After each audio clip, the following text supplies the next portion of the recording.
En una fría tarde de febrero de 1998, el agente Michael Torres obtuvo una orden de registro para el domicilio de Arthur Holloway.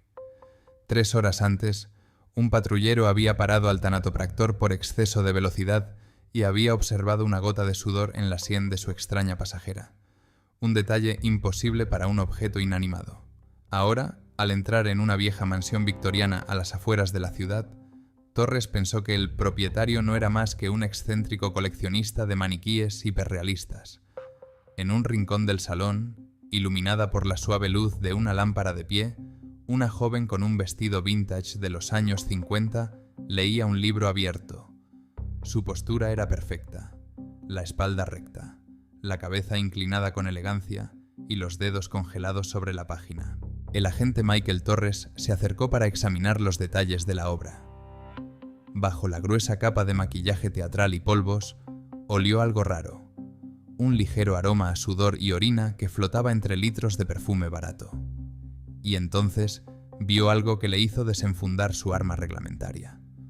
Una lágrima de verdad rodaba por el rostro inmóvil y lleno de cera.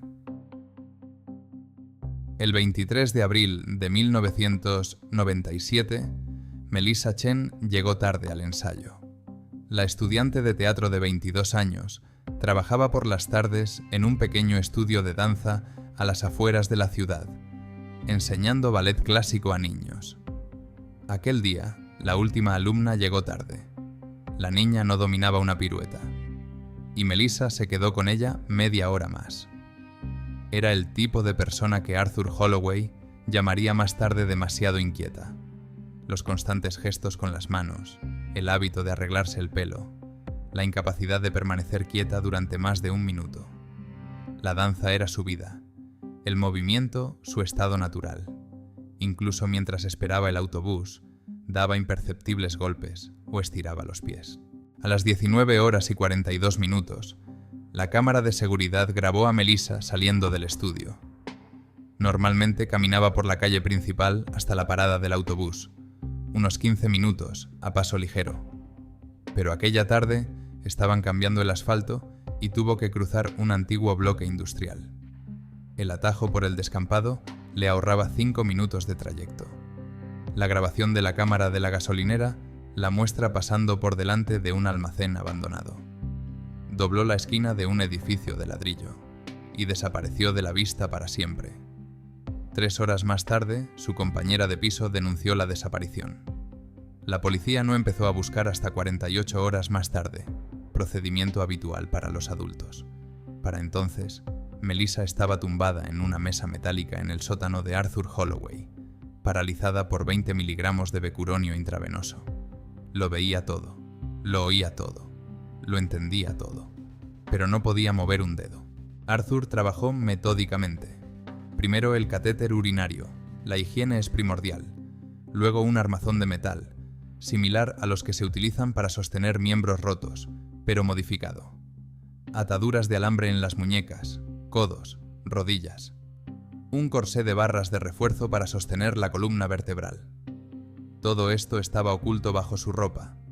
Un precioso vestido azul que había comprado especialmente para ella en una tienda vintage. El maquillaje se aplicaba por capas. Primero una gruesa capa de cera teatral para ocultar el color natural de la piel. Después, polvos, muchos polvos. Colorete en las mejillas, sombra en los párpados, pintalabios en los labios. Convertir a una persona viva en una marioneta llevó unas 4 horas. Melissa se convirtió en el objeto expuesto número 14 de su colección. Arthur la sentó en una silla junto a la ventana con un libro de poesía de Emily Dickinson en las manos. Cada 6 horas le administraba una nueva dosis de miorrelajantes. Cada 12 horas le ajustaba el maquillaje. Estuvo sentada así 9 días, hasta que su corazón se paró por una trombosis de la arteria pulmonar. Pero esta no es la historia de cómo murió Melissa Chen. Esta es la historia de un hombre que pensó que estaba dando la inmortalidad a la gente arreglándolas en un momento de descanso eterno. Sobre un tanatopractor de una ciudad de provincias que pasó 5 años convirtiendo a personas vivas en su perfecta y silenciosa familia. Arthur Holloway nació en 1962 hijo del propietario de una funeraria. Su padre, Raymond Holloway, era la tercera generación que regentaba la única funeraria de este tipo en la ciudad. Su madre murió al dar a luz, un hecho que su padre nunca dejó que su hijo olvidara. Arthur pasó su infancia en una mansión victoriana cuyo piso inferior servía de sala de recepción para familias en duelo. Creció con olor a formol, voces apagadas y gente vestida de negro. Los niños del barrio le rehuían, en parte por la profesión de su padre, en parte por Arthur. Era un niño callado que prefería observar a participar. Los profesores destacaban su distanciamiento y su incapacidad para mantener el contacto visual durante más de unos segundos. Raymond educó a su hijo con fría metódica. La emoción se consideraba una debilidad en su casa, una manifestación del caos que su padre despreciaba. Cuando Arthur tenía 12 años, su padre lo llevó por primera vez al taller del sótano donde se realizaban los embalsamamientos. La mayoría de los niños se habrían asustado. Arthur se quedó quieto y observó cómo su padre trabajaba en el cadáver de una anciana. Más tarde contaría a los investigadores que en ese momento vio la perfección por primera vez. Un hombre que nunca más se quejaría, gritaría ni decepcionaría. A los 16 años, Arthur ya ayudaba a su padre en la preparación de los cuerpos. Dominaba la técnica del maquillaje. Había aprendido a dar a los rostros una expresión apacible y a fijar los miembros en poses naturales. Trabajar con los muertos le resultaba más fácil que comunicarse con los vivos. Los muertos no hacían preguntas, no reclamaban atención, no se movían de forma imprevisible. En la escuela se le consideraba extraño pero inofensivo. No participaba en conflictos, no mostraba agresividad, simplemente existía en la periferia de la vida social. El único incidente registrado en su expediente escolar ocurrió en su último año. Arthur llevó a su clase de biología un elaborado álbum con fotos de personas muertas del archivo familiar. Sinceramente, no entendía por qué sus compañeros reaccionaban con repugnancia. Para él, no era más que una colección de obras de éxito.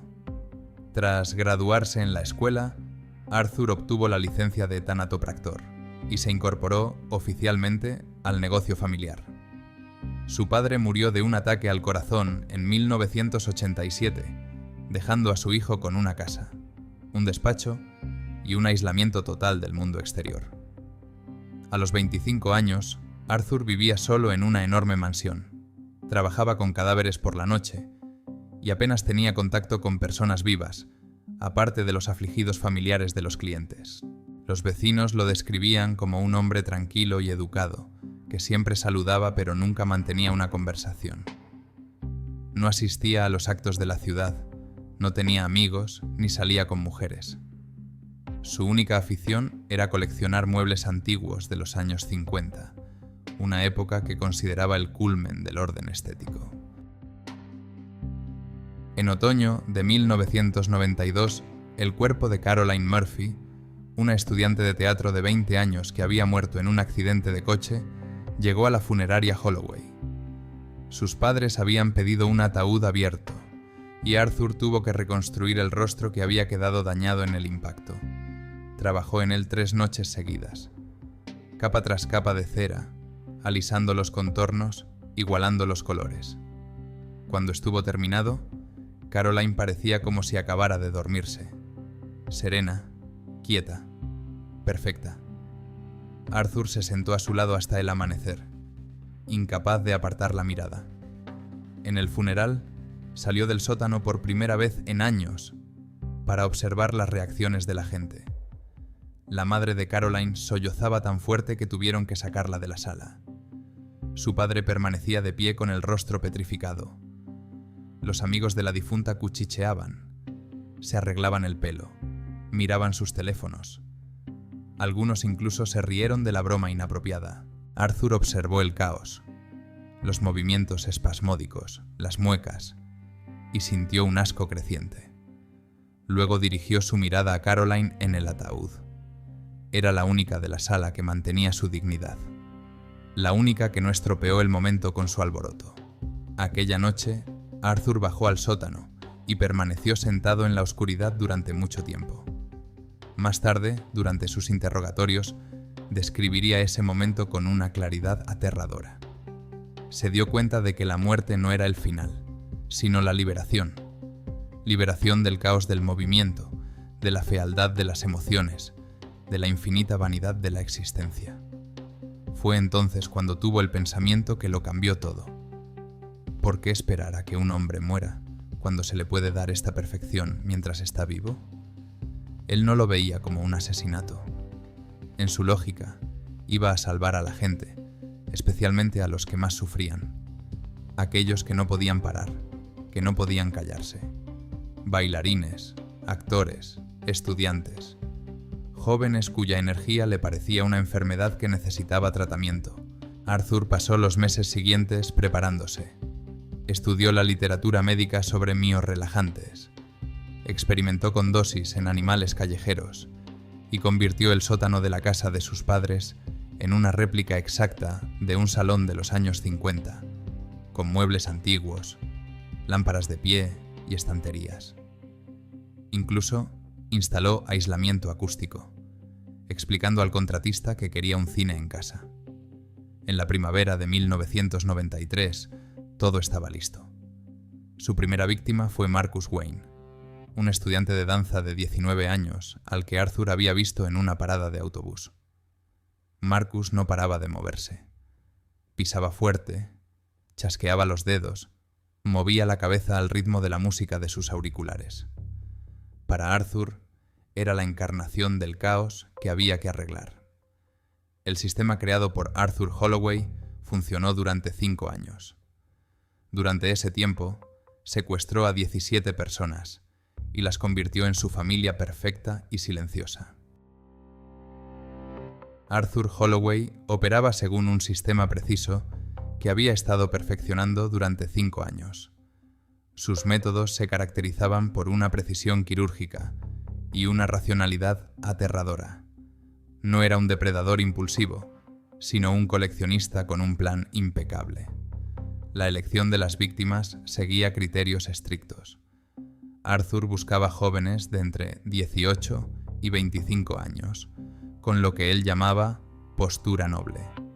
Espalda recta, rasgos expresivos, físico bien proporcionado.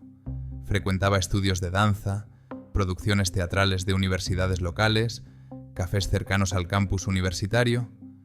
Observaba durante horas, a veces semanas, antes de tomar una decisión. Paradójicamente, eligió a los que más se movían. Bailarines que no podían estarse quietos. Actores que gesticulaban. Estudiantes que no paraban de mirar el móvil, arreglarse el pelo o tamborilear con los dedos sobre el pupitre. Según su retorcida lógica, eran los que más necesitaban escapar de su propia vanidad. Los secuestros se producían por la noche, en lugares con una iluminación mínima y sin cámaras de seguridad. Arthur utilizaba su furgoneta funeraria, un coche que no levantaba sospechas aunque estuviera aparcado en lugares extraños a horas extrañas. Se acercaba a las víctimas con el pretexto de pedir ayuda. Un motor parado, una dirección perdida, papeles perdidos. El contacto no duraba más de 30 segundos, exactamente el tiempo que se tarda en inyectar succinilcolina en el cuello. La droga fue instantánea. La víctima perdió el control muscular, pero permaneció plenamente consciente. Un efecto clásico de un miorrelajante despolarizante. Arthur metió el cuerpo desplomado en una furgoneta y lo condujo a su mansión en las afueras de la ciudad. No había vecinos cerca. La casa más próxima estaba a 1,5 kilómetros. El sótano estaba acondicionado como quirófano y escenario al mismo tiempo. Paredes insonorizadas, iluminación quirúrgica brillante sobre una mesa metálica y al lado un salón de los años 50, recreado con sillones de terciopelo, lámparas de pie y estanterías. Arthur llamó a este espacio la galería. El procedimiento de conversión duró entre 4 y 6 horas.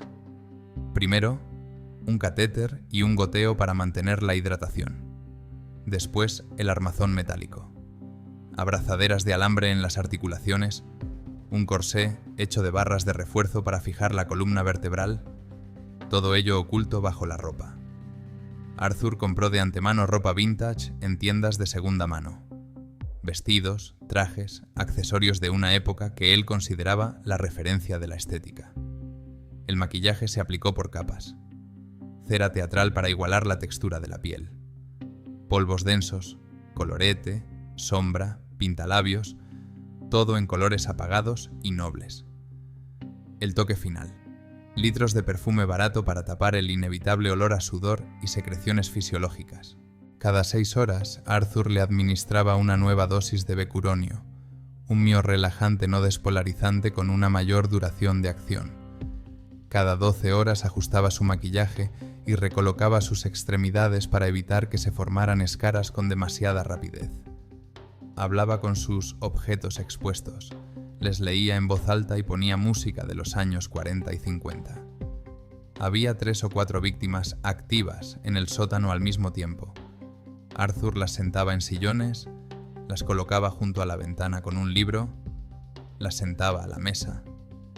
Creaba escenas de vida familiar ideal. Cena, lectura, una velada tranquila junto a la chimenea. Las víctimas se veían, oían su voz, sentían cada caricia, pero no podían moverse. La esperanza de vida media en su galería era de entre 9 y 14 días. Las causas de muerte eran previsibles. Trombosis venosa profunda por inmovilidad, embolia pulmonar, infecciones urinarias, septicemia por escaras. Cuando moría una víctima, Arthur enterraba el cadáver en el bosque detrás de la casa y comenzaba la búsqueda de un sustituto. Cada año aumentaba su confianza. Los primeros secuestros los realizó a intervalos de varios meses, eligiendo cuidadosamente el momento. En 1996, los intervalos se habían reducido a 3 o 4 semanas. Cada vez tenía menos cuidado con los lugares a los que iba. Una vez secuestró a una víctima en el aparcamiento de un centro comercial a plena luz del día. La policía no relacionó las desapariciones en una única serie. Las víctimas pertenecían a distintos grupos sociales. Desaparecieron en diferentes partes de la ciudad. No tenían conocidos comunes evidentes. El procedimiento habitual para adultos desaparecidos, 48 horas de espera antes de iniciar la búsqueda, dio tiempo de sobra a Arthur. Cuando la policía empezó a buscar, el hombre ya estaba sentado en la silla del salón de su sótano, maquillado, irreconocible. La única amenaza grave se produjo en el otoño de 1996.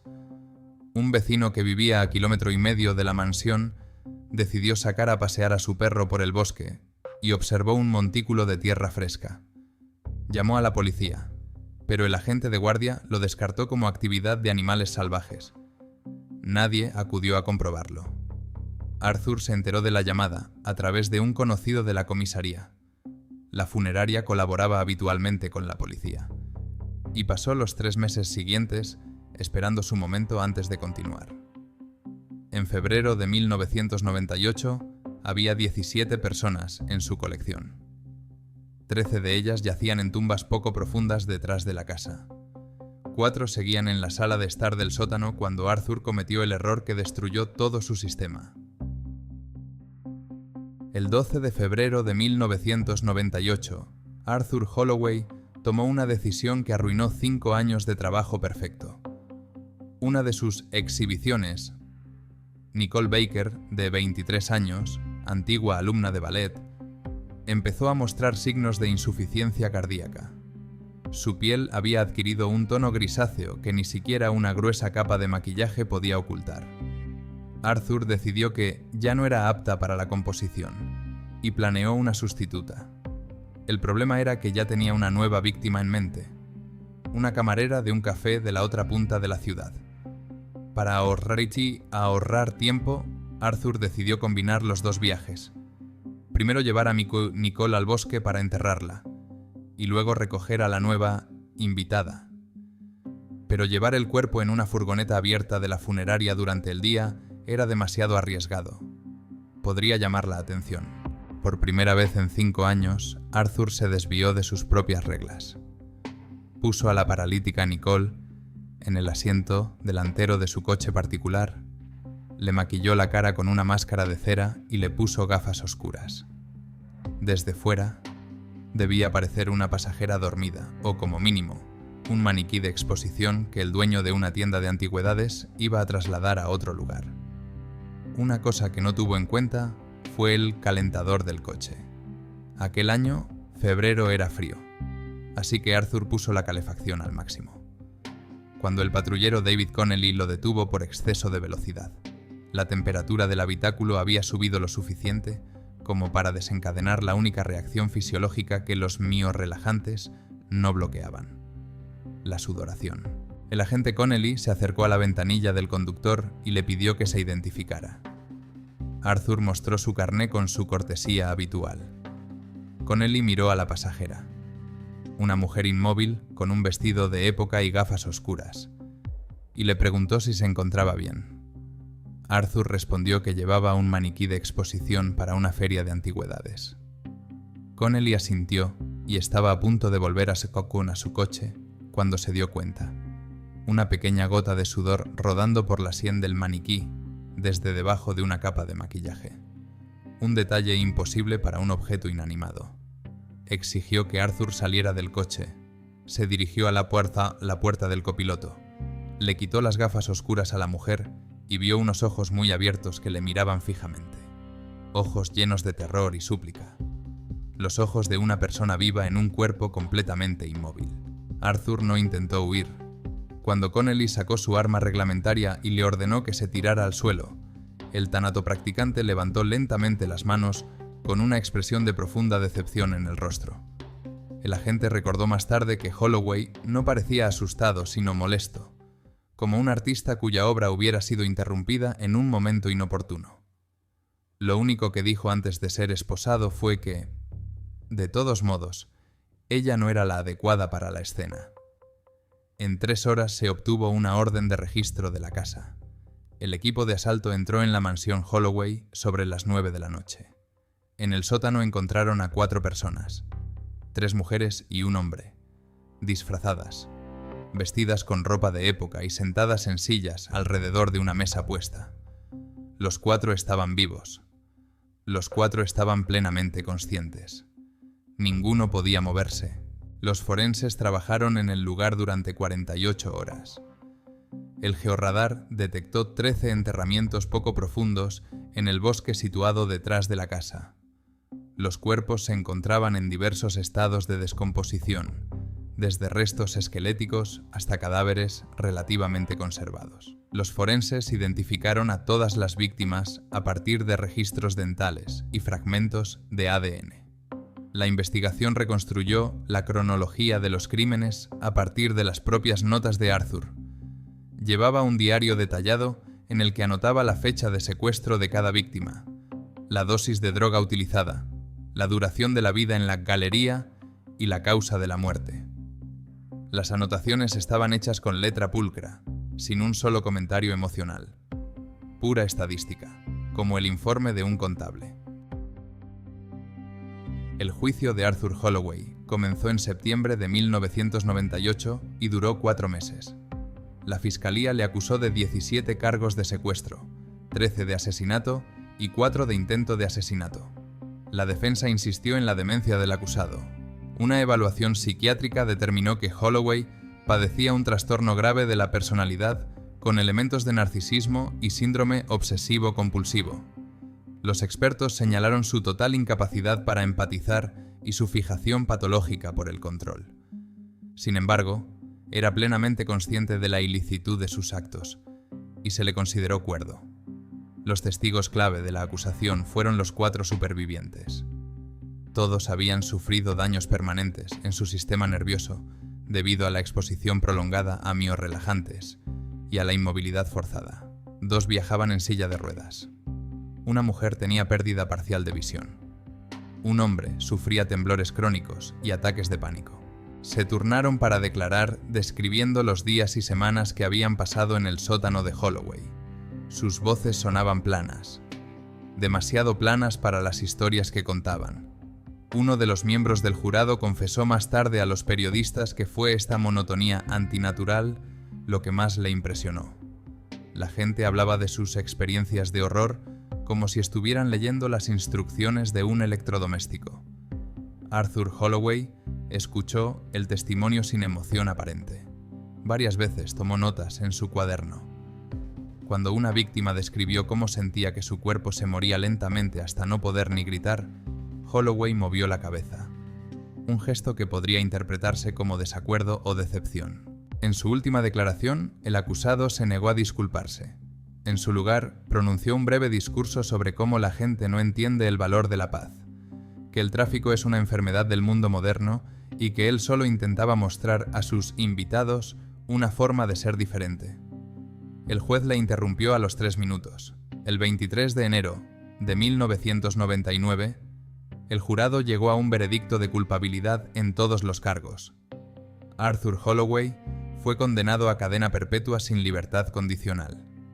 Aceptó el veredicto con la misma expresión de tranquila decepción con la que se había entregado a la policía el año anterior. La mansión Holloway fue demolida a petición de las autoridades municipales. En su lugar, se construyó un pequeño parque en honor de una de las víctimas. La funeraria, que había funcionado durante 3 generaciones, cerró definitivamente. Nadie en la ciudad querría confiarle el cuerpo de un ser querido. Pero, por alguna razón, el caso Holloway no ganó tracción. Los periódicos locales escribieron algunos artículos sobre él. Las noticias regionales lo mencionaron en una noticia sobre crímenes. Y eso fue todo. La historia de este monstruo de pueblo quedó ahogada en una avalancha de noticias y olvidada fuera del condado a los pocos meses del veredicto. Los 4 supervivientes recibieron una indemnización del Estado y crearon un fondo para ayudar a las víctimas de secuestro. Ninguno de ellos ha vuelto a su vida anterior. Una bailarina que soñaba con el escenario trabaja ahora como asesora en una línea telefónica de ayuda. Dice que ya no puede mirar a la gente quieta, ni siquiera en la cola de una tienda. Arthur Holloway está recluido en una prisión federal de máxima seguridad. Según las autoridades penitenciarias, pasa la mayor parte del tiempo en su celda. Apenas se comunica con otros presos y rechaza cualquier entrevista. Su única afición es leer libros de historia del arte. Prefiere los álbumes sobre escultura. Algunos delitos no tienen una explicación sencilla. No encajan en las categorías habituales de codicia, venganza o pasión. Arthur Holloway no odiaba a sus víctimas. Creía sinceramente que les estaba haciendo un favor. Y tal vez eso es lo que hace que su historia sea tan difícil de seguir. No los crímenes en sí, sino la escalofriante lógica que hay detrás de ellos. La lógica de un hombre que miraba a personas vivas y solo veía material para su silenciosa colección.